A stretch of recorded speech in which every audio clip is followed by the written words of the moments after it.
¿Cómo están? Muy buenas noches. Bienvenidos y bienvenidas otra vez a un nuevo CNN Tiempo en este día martes. Vamos a profundizar en el pronóstico de mañana, de lo que resta de semana, del próximo fin de semana e incluso les tenemos un adelanto de las fiestas patrias. De todo eso hablamos de ahora en adelante en CNN Chile. Bienvenidos y bienvenidas. Pero para partir, queremos ofrecer a esta hora en nuestra pantalla una verdadera clase sobre eventos meteorológicos, sobre clima. Por ejemplo, cuando hablamos de lluvia, vienen varios conceptos a la cabeza. Por una parte podemos decir sequía, crisis hídrica en algunas zonas del país, el fenómeno de la Niña, el fenómeno del Niño o una etapa neutra, crisis climáticas, embalses, etc. Pero hay otro elemento u otro mecanismo que afecta a las lluvias en nuestro país. ¿Qué son las oscilaciones? Se lo vamos a preguntar a un experto, al profesor, meteorólogo, investigador del CR2, Roberto Rondanelli, que nos acompaña otra vez en el estudio de CNN Tiempo. Roberto, más que bienvenido. ¿Cómo has estado? Bien, José Miguel, ¿Cómo va muchas 2025? Gracias. Accidentado, pero bien. ¿Mucha oscilación? Muchas oscilaciones. Y sí. vamos a hablar de eso. ¿Qué es la oscilación Madden-Julian, Roberto? Entremos en materia inmediatamente. Ya, la oscilación de Madden y Julian es una onda que se propaga en la Tierra cerca de los trópicos y que da la vuelta a la Tierra como entre 30 y 90 días, más o menos. Eso en la atmósfera. En la atmósfera, exactamente. Perfecto. Y se concentra en los trópicos, o sea, en la zona que está entre los 20 grados de latitud más o menos en cada hemisferio. Y lo que hace es que hay una zona en donde llueve mucho y otra zona en donde no llueve poco, y eso se va moviendo lentamente, ¿cierto?, alrededor de la Tierra. Ahora, una pregunta que yo creo salta rápidamente. ¿Cómo una situación que está sucediendo en los trópicos puede llegar incluso a tener una afectación en un territorio tan lejano como el nuestro? Claro, lo que sucede es que la atmósfera del planeta completo está bien conectada. O sea, por ejemplo, si alguien quema petróleo en Irak, en algún momento ese CO2 o los gases que se queman nos van a llegar a nosotros. Se mezclan completo en la atmósfera en un periodo de unas pocas semanas o meses, ¿ya? ¿Ya? Y así como la mezcla ocurre de los contaminantes, también sucede que este pulso tropical genera a su vez otras ondas que se pueden propagar hacia la parte extratropical, se llama, o hacia afuera de los trópicos. ¿Y esas ondas vienen necesariamente acompañadas de eventos climáticos extremos? Te lo pregunto porque lo estábamos hablando fuera de micrófono, que si miramos el mapa de nuestro país, por ejemplo, y hablamos de los trópicos, hay territorios del norte que están dentro. Sí. Pero, por ejemplo, cuando hablamos de la oscilación Madden-Julian, vemos un impacto incluso en el centro-sur y derechamente en el sur del país, Exacto. bastante más abajo. Exacto. O sea, la influencia tropical en el clima de Chile no es nueva, ¿ya? Por ejemplo, el Niño y la Niña son un fenómeno netamente tropical. Ocurren en el Océano Pacífico Ecuatorial. Y esos cambios que ocurren en el Océano Pacífico Ecuatorial se propagan hacia afuera por una cosa que se llaman las teleconexiones, ¿ya? Entonces, la teleconexión del Niño estaba bien conocida ya de los años 80, que nosotros sabemos que tenemos ese efecto tropical súper intenso, que hace que ciertos años sean muy lluviosos y otros años sean muy secos. Los años del Niño, en general, son lluviosos en la zona central de Chile y los años de la Niña son secos. O sea, respondiendo a la pregunta que tenemos en el reproductor de caracteres, ¿es Chile un país tropical o algo de tropical tenemos? Tenemos bastante de tropical porque al final el sol calienta la Tierra mucho más cerca del Ecuador y ahí es donde se concentra la energía. Entonces, muchos de estos movimientos tropicales son muy energéticos y reparten energía y desparraman energía hacia el resto del planeta. Y a nosotros nos toca muy de cerca que los años del Niño sean lluviosos, pero también entonces hemos empezado a investigar, y esto también es una investigación larga que partió como en los años 90, 80, 90, que si acaso esta oscilación de Madden-Julian tenía algún efecto sobre la lluvia o no. ¿Ya? Y durante mucho tiempo no lo pudimos encontrar hasta que, como el 2010 más o menos, algunos colegas dijeron sí hay un efecto, pero tampoco sabíamos muy bien por qué.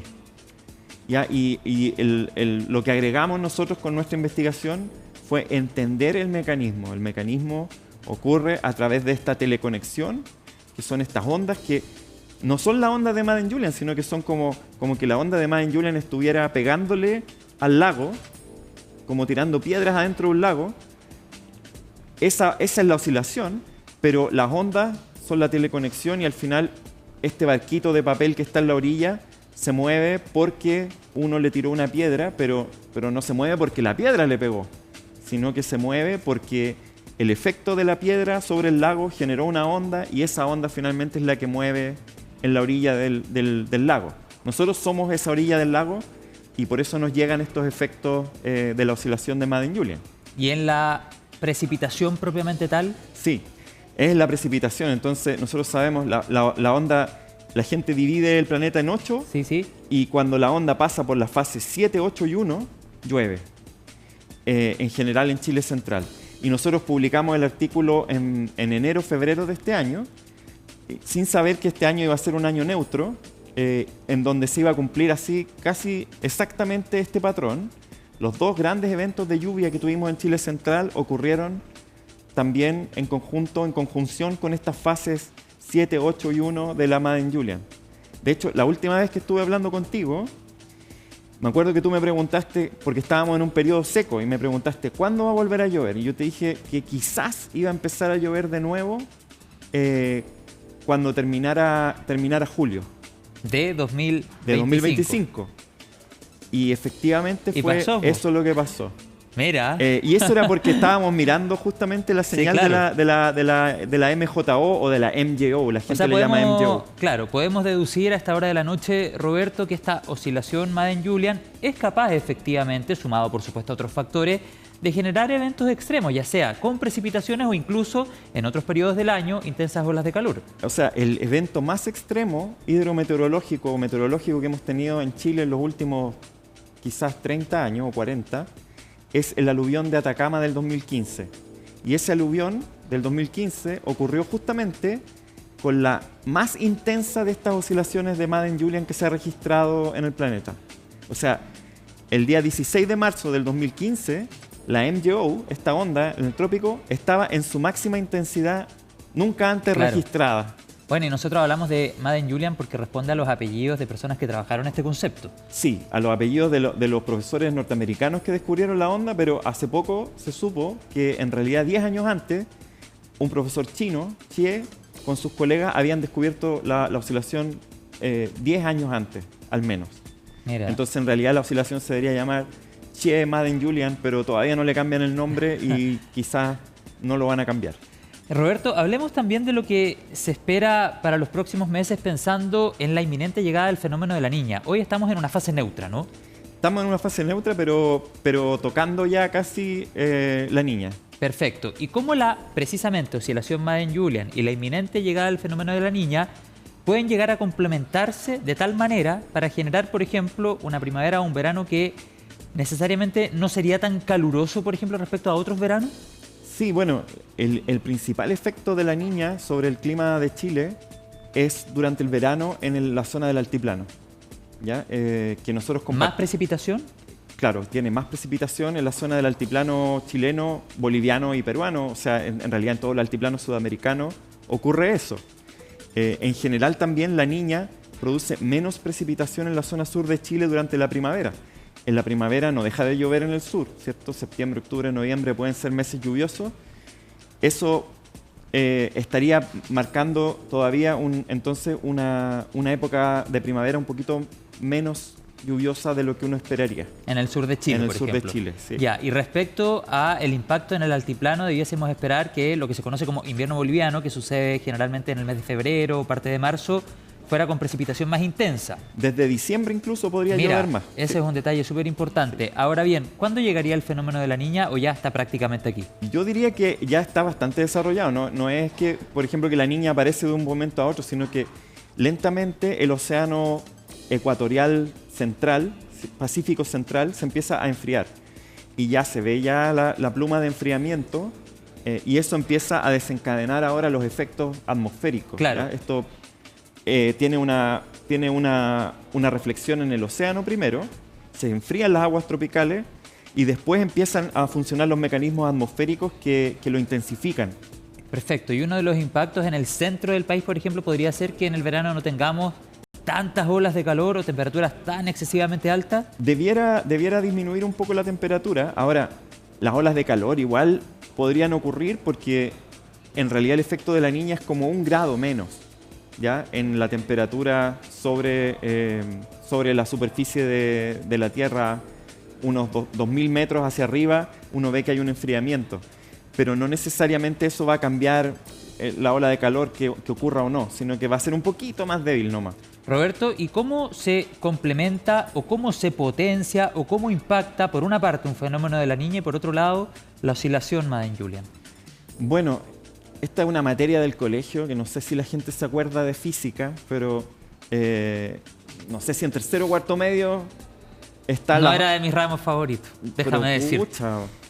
Química me gustaba más, pero física... Ya, química, bueno. Ya. No, pero física están las ondas. Sí. Hay un concepto que se llama la superposición de las ondas. Entonces, por ejemplo, yo hago una onda así, uno lo puede probar en latina, hagan los niños en latina con sus hermanos, no, van a mojar el baño, pero todo mojado. Si uno hace una onda, ¿cierto? Y el hermano hace otra onda, entonces se empiezan como a generar patrones, ¿cierto? Que responden a la interferencia de esas dos ondas. Sí. ¿Ya? Entonces uno podría, por ejemplo, cancelar el efecto de una onda con otra onda, ¿ya? O amplificarlo todavía más, ¿ya? En general, la Niña tiende a debilitar las precipitaciones en Chile y la oscilación de Madden-Julian tiende a intensificarlas. Entonces, en general, como que se destruye una con la otra, y eso haría entonces que si tuviéramos la oscilación de Madden-Julian junto con esta condición de la Niña, en general las cosas andan más bien cerca de la normalidad. Entiendo. ¿Y hay algún periodo del año, Roberto, donde la oscilación Madden-Julian tenga un impacto mayor en el territorio nacional? Sí. ¿Cuál? A fines del verano, principios del otoño, creo yo, que es la situación que ocurrió en Atacama el 2015, ¿ya? Porque una repetición de las condiciones que ocurrieron en Atacama, sobre todo pensando en un clima más cálido en el futuro, van a generar un aluvión que sea más intenso incluso que el aluvión de Atacama. Cuando pasó el aluvión de Atacama, ¿estábamos con fenómeno del Niño, la Niña?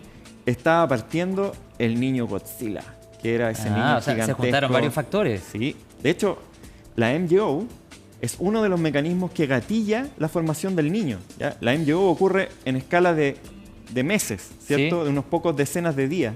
Y el niño ocurre en escala de años. Entonces, la MJO, es como uno de los gatillantes de la formación del niño. Y en este caso, esa MJO de marzo del 2015 fue la que gatilló, en parte, la formación de este niño Godzilla. Sí, claro. Qué importante es entender estos conceptos, Roberto, lo estábamos hablando incluso antes de empezar el programa, que pueden parecer distantes o que tal vez nunca los hemos escuchado, por ejemplo el de la oscilación Madden-Julian, pero claramente nos permite entender, por ejemplo, el impacto que puede llegar a tener algo que sucede en los trópicos, insisto, bastante lejos del territorio nacional, pero que se potencia con otros eventos de la climatología y de la meteorología y derivan en consecuencias como, por ejemplo, el aluvión de Atacama que tú hacías referencia anteriormente. Mira, si nosotros fuéramos una potencia científica como Estados Unidos o China, probablemente nosotros tendríamos muchos más instrumentos desplegados en el Océano Pacífico fuera del territorio nacional, porque esa zona es la que finalmente impacta el tiempo atmosférico en Chile. O sea, nos permitiría entender muchas otras cosas. Claro, nosotros dependemos mucho del esfuerzo internacional de observación sobre el Pacífico para poder tener buenos pronósticos. Cuando hay un terremoto, un sismo, miramos por supuesto qué dice Norteamérica respecto a la eventual llegada o no de un tsunami, etcétera. Exacto. Bien, Roberto Rondanelli, estamos casi en el tiempo. Tú sabes que hay una pregunta que te tengo que hacer, pese a que tal vez no está focalizada en el campo de acción del estudio reciente que nos has venido a presentar, pero tenemos una fecha súper esperada por toda la ciudadanía, que son las Fiestas Patrias. Tú eres meteorólogo, académico, investigador del CR2, y desde la vereda de la meteorología te hago esta pregunta. ¿Qué estamos observando para la próxima semana? Bueno, voy a contestar la pregunta porque justo este semestre estoy dando la clase de meteorología sinóptica, que es la clase en donde Perfecto, o sea, imagínate. Se ve el pronóstico del tiempo. No es lo único que hacemos los meteorólogos, ya en general hacemos eso, pero hacemos muchas otras cosas más. Y es bastante raro el pronóstico del tiempo para el 18 porque lo que muestran los modelos es que puede llover, y puede llover entre 0 y 20 milímetros en Santiago al menos, ¿ya? El sur de Chile lo más probable es que llueva. Ya hacia el sur de Santiago se ve bastante activo la atmósfera esta semana y la próxima, muchos sistemas pasando por el sur. Ya, así que hacia el sur de Santiago la lluvia viene más o menos segura. Como región del Biobío al sur. Exacto. Okay. En Santiago mismo, la zona central, ahí está en duda, ¿ya? Y claro, decir entre 0 y 20 milímetros es como, bueno, ¿va a llover o no? No se sabe, todavía no se sabe. Ya, pues yo estaba mirando algunos modelos, es que es cierto lo que tú dices, estaba mirando algunos modelos y hay como debate. Por una parte, nubes, nubosidad parcial, 19 a 20 grados, pero hay otros, claro, que están mostrando un porcentaje tal vez no tan alto de precipitación, pero la posibilidad está. Claro, y eso es porque la atmósfera es caótica y nosotros no podemos mirar todavía lo que va a pasar a 10 días. ¿Sí? ¿Cuántos días antes más o menos? Como 4 o 5 días antes ya uno podría como clavar la rueda de la fortuna. De hecho, por ejemplo, el ejemplo es que se esperaba que esta semana lloviera en Santiago, hace una semana. Sí. Y eso se fue moviendo. Pero no es que le pasó nada al sistema frontal, sino que simplemente el pronóstico se fue haciendo más preciso y a medida que pasaron los días, entonces se fue desapareciendo la posibilidad de lluvia. Se había hablado de que mañana podían caer algunas gotitas, bueno, pero hubo también algunas llovinas el fin de semana, pero se había hablado de el miércoles 10 de septiembre y aquello se ha diluido. Quedamos atentos, pues Roberto, te voy a llamar entonces 4 días antes de las fiestas patrias. Sí. Y gracias por explicarnos el tema de la oscilación Madden-Julia. Me imagino que ustedes en el CR2 tienen a disposición el estudio que han sacado, ¿verdad? Lo podemos revisar. Eso, el estudio de Felipe Matus, un estudiante de magíster de meteorología en la Universidad de Chile, y él fue el que lideró esa investigación. Perfecto, entonces si quieren conocer más detalles, el sitio del CR2 de la Universidad de Chile es el lugar indicado. Roberto, te agradezco otra vez y te invito a que vamos a la pausa a esta hora de la noche en Serene Tiempo. Al regreso, nuestra pantalla está cargada de información meteorológica que vamos a compartir con todos ustedes. Vamos a la pausa, ya estamos de vuelta. Gracias, Roberto.